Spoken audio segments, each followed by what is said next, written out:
Hi!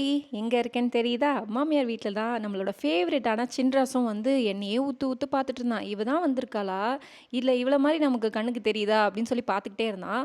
அ காலையில பிரேக்ஃபாஸ்ட்டுக்கு வந்து சப்பாத்தி, ஆதியாக்கு மட்டும் பூரி பண்ணியிருந்தோம். ஸோ சப்பாத்திய வந்து அவனுக்கு குடுத்துட்டு ரொம்ப நேரமா வெயிட் பண்ணி பார்த்துக்கிட்டே இருந்தான். சாப்பிட்டுட்டு சாப்பிட்டுட்டு போய் போய் வந்துகிட்டே இருந்தான். நானும் ரொம்ப நேரமா அவன்கிட்ட பேசிக்கிட்டே இருந்தேன். அப்புறமா வந்து டிவி பார்த்துட்டு என்ஜாய் பண்ணிட்டு இருந்தோம். அங்கிளுக்காக ராகுல் வந்து ஒரு சர்ப்ரைஸான கிஃப்ட் ஒண்ணு வாங்கியிருந்தான். என்னன்னு பார்த்தீங்கன்னா, ஜெப்ரானிக்ஸ்லேருந்து இந்த ஸ்பீக்கர் தான் சரவுண்ட் பார்.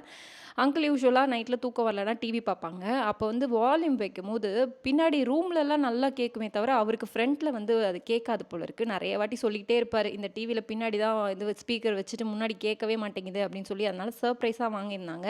ப்ரமோஷன்லாம் கிடையாது. ராகுல் சர்ச் பண்ணி அதிக காசாகவும் இருக்கக்கூடாது, கம்மி காசாகவும் இருக்கக்கூடாது, கரெக்டாக இருக்கணும், நல்லா இருக்கணும்னு சொல்லி இதை வாங்கியிருந்தாங்க. நல்லாவே இருந்துச்சு. ஸோ இதில் எப்படி இருந்ததுன்னா, தரையிலலாம் அந்த பீட் கேட்டுக்கிட்டே இருந்ததா, அங்கிள் செம்ம கிண்டல் பண்ணியிருந்தாரு. இனிமேல் ஆன்ட்டிய தூங்கவே விட மாட்டேன் அப்படின்லாம் சொல்லிட்டு இருந்தாரு. ஸோ அந்த அளவுக்கு நல்லா இருந்தது. யாருக்காவது இது மாதிரி வாங்கணும்னு தேவைப்பட்டுச்சுன்னா கமெண்ட் பண்ணுங்கள், நான் உங்களுக்கு லிங்க் ஷேர் பண்ணுறேன். 5000 6000 சம்திங் தான். ஸோ நைட்டு சாப்பிட்டு அப்படியே கதை பேசி என்ஜாய் பண்ணிட்டு தூங்கிட்டோம். இந்த மாதிரி இன்னொரு வீடியோவில் பார்க்கலாம். பை.